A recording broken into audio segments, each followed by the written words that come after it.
Welcome friends, आप सभी का स्वागत है मेरे चैनल यूएस एजुकेशन में। आज हम बात करेंगे जो 2021 में भी प्री बीएड का एंट्रेंस एग्ज़ाम हुआ उसके संभावित मॉडल आंसर के बारे में आज बात करेंगे। जो जनरल मेंटल एलिजिबिलिटी का क्वेश्चन है या सामान्य मानसिक योग्यता या रीजनिंग एप्टीट्यूड का जो क्वेश्चन के संभावित आंसर के बारे में बात करेंगे। अगर अभी तक आपने मेरे चैनल को सब्सक्राइब नहीं किया तो सब्सक्राइब कर ले, बेल आइकन को प्रेस कर ले ताकि आपको अपडेटेड नोटिफिकेशन मिलता रहे। आप हमें इंस्टा और फेसबुक पर भी फॉलो कर सकते हैं। वीडियो अगर आपको अच्छा लगे तो लाइक ज़रूर कीजिएगा और शेयर ज़रूर करिए और कमेंट कर हमें बताइएगा कि आपको ये वीडियो कैसा लगा।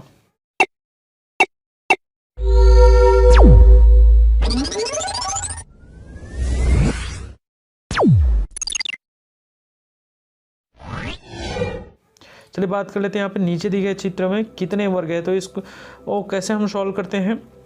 1² + 2² + 3² + 4² करके हम अगर इसको सॉल्व करते हैं तो इसका जो आंसर है वो C30 आता है। नेक्स्ट जो क्वेश्चन है बात करते हैं। एक तस्वीर की ओर संकेत करते हुए एक आदमी ने कहा कि मेरे कोई भाई या बहन नहीं है, परंतु उस आदमी के पिता मेरे पिता के पुत्र है। वह तस्वीर किसकी है? तो ये तस्वीर जो है उसके पुत्र की है।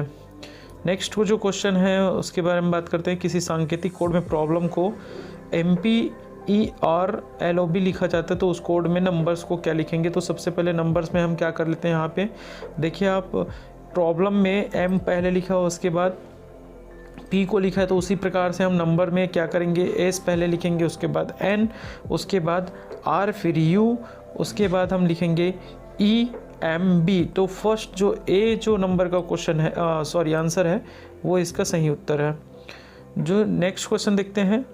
यदि किसी सांकेतिक कोड में ट्रायंगल, स्क्वायर और एरो है ना, का मतलब राम इज गोइंग है ना, फिर एरो, स्क्वायर, फिर एक डॉट है का मतलब श्याम इज गोइंग, और डॉट प्लस ट्रायंगल का मतलब राम एंड श्याम है, तो उस कोड में श्याम को कैसे लिखेंगे? तो श्याम को हम कैसे लिखेंगे? डी जो है वो श्याम को इसे शो करेंगे, प्रदर्शित करेंगे। निम्नलिखित में से कौन सा चित्र आभूषण, सोना और चांदी के मध्य संबंध को दर्शाता है? तो तीनों के मध्य यहाँ पे बताया सोना और चांदी जो है, गोल्ड एंड सिल्वर। तो गोल्ड एंड सिल्वर किसके अंतर्गत आता है? ये इसका जो आंसर है, संभावित आंसर है, मैं यहाँ पे ए को देना चाहूँगा। नेक्स्ट जो क्वेश्चन है, निम्न व्यवस्था में कितने ऐसे अक्षर हैं जिसके ठीक पहले एक चित्र है तथा बाद में एक अंक है? तो ऐसे जो है 2। सी जो है इसका सही आंसर है। राम श्याम से लंबा है और श्याम मोहन से छोटा है।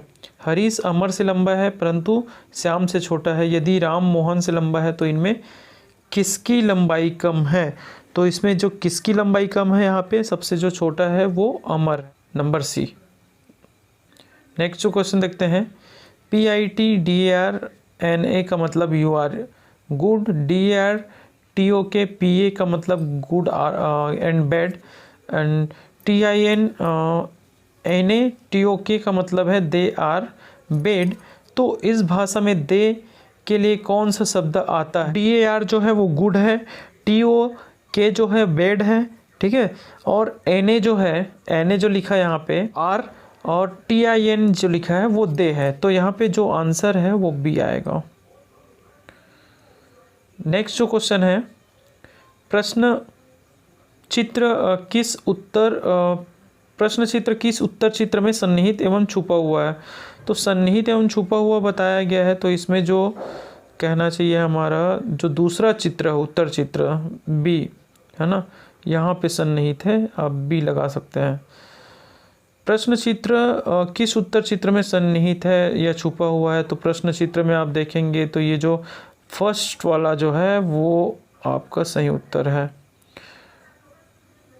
नेक्स्ट जो क्वेश्चन है देख लेते हैं कि निम्नलिखित श्रेणी को पूर्ण करो। तो निम्नलिखित श्रेणी को पूर्ण करने पर एक जो उत्तर आता है, विलुप्त संख्या ज्ञात करिए। तो विलुप्त संख्या ज्ञात करेंगे तो 7, 3, 23, 95 के बाद आपका 4, 7, 9 जो है बी आंसर जो है सही है। उसके बाद निम्नलिखित श्रेणी को पूर्ण करें तो C के E ENINGQMITQ and fill in the blanks. तो इसका जो उत्तर है वो KWU जो है वो सही उत्तर है, डी। नेक्स्ट जो क्वेश्चन की बात करते हैं, यदि धन है माइनस के लिए, ऋण है गुना के लिए, और गुना है भाग के लिए, तो भाग है धन के लिए, ठीक है। और बॉक्स में जो ट्रायंगल है 1 के लिए, और स्क्वायर है 4 के लिए, और डबल जो ट्रायंगल स्क्वायर शेप में जो दिया है यहाँ पे वो 2 के लिए। तो इस प्रकार से हम क्या करें, यहाँ पे जो चित्रों के साथ में यहाँ पे बताया गया है उसको हम सॉल्व करते हैं। तो सॉल्व करने पर हमारा -4 आता है। जो डी है, डी नंबर का जो आंसर है वो सही है। यहाँ पे निम्नलिखित श्रेणी में अगला वर्ण कौन सा होगा, तो अगला वर्ण जो होगा वो एस के बाद हम देखें तो एस के बाद जो हम बात करेंगे एस के बाद जो 2 अक्षर जैसे टी और यू, तो STU, तो यू जो है वो सही आंसर है। लुप्त पद को ज्ञात कीजिए। 21 का जो आंसर है वो देखते हैं DFGHJLMN।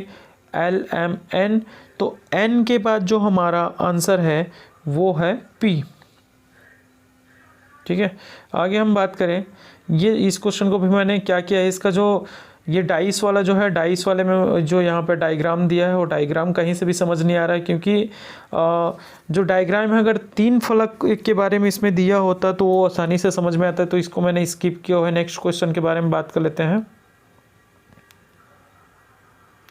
नेक्स्ट क्वेश्चन है हमारा निर्देश प्रश्न संख्या 23 और 24 निम्नलिखित जानकारी पर आधारित है। तो यहाँ पे निर्देश दिया गया कि इस घन को बराबर एक घन के सभी फलकों को लाल रंग से रंगा गया है, और इस घन को बराबर आकार के 64 छोटे घनों में काटा गया है। कितने छोटे घन होंगे जिनका केवल एक फलक रंगा हो, तो एक फलक रंगा हो तो उसके लिए एक सूत्र होता है 6n-, इस टाइप का एक सूत्र है जिससे हम निकालते हैं, तो 24 हमारा आंसर आता है। और कितने छोटे घन होंगे जिनके कोई भी फलक ना रंगा हो, तो इसके लिए जो आंसर है वो 8 है। यहाँ पे जो मैंने उत्तर बताया है वो संभावित उत्तर है, तो यहाँ पे परिवर्तन संभव है। बात करते हैं भिन्न को चुनिए, तो यहाँ पे हरियाणा, हिमाचल प्रदेश, पंजाब, इनमें से ये तीनों जिले हैं और ये केंद्र शासित प्रदेश है ना। तो 2 भागों में बांट दिए थे, लद्दाख और इसको जम्मू कश्मीर को, तो ये जम्मू कश्मीर को हमने चुन लिया है। ए भिन्न को ज्ञात करिए, तो भिन्न को हम ज्ञात करते हैं तो ये सभी क्या होते हैं, हम भाग करें तो 8 बार जाता है, और 19 को हम भाग करें और 154 से 154 को भाग करें 19 से, तो ये वाला जो है 8 पॉइंट कुछ आता है, तो ये बी जो है वो भिन्न है। बात कर लेते हैं नेक्स्ट जो क्वेश्चन की, यदि ए है भाग के लिए बी है, तो इसको हम जब सॉल्व करते हैं तो हमारा जो उत्तर आता है वो 20 आता है, ठीक है। जो सी नंबर का जो उत्तर है वो हमारा सही उत्तर है। नेक्स्ट हम बात कर लेते हैं, हमारा जो क्वेश्चन है, यदि माइनस का उपयोग गुना के लिए इस प्रकार से किया जाता है, तो 19/2 - 35 धन 10 गुना 5 का मान ज्ञात कीजिए। तो इसको हम जब सॉल्व करते हैं तो हमारा जो उत्तर आता है वो 21 आता है। नेक्स्ट क्वेश्चन है, निम्न में से किन संक्रियाओं को परस्पर बदलने पर दिया गया समीकरण सही हो जाएगा। तो ये जो ऋण और जो भाग है उसको हम क्या कर लेते हैं, एक दूसरे में परिवर्तित कर देते हैं, तो हमारा जो उत्तर है वो सही हो जाता है, या हमारा जो समीकरण है वो सही हो जाता है। तो इस प्रकार से मैंने यहाँ पे रीजनिंग को जो क्वेश्चन है उसका आंसर देने का प्रयास किया। अगर आपको वीडियो अच्छा लगे तो शेयर ज़रूर कीजिएगा। धन्यवाद।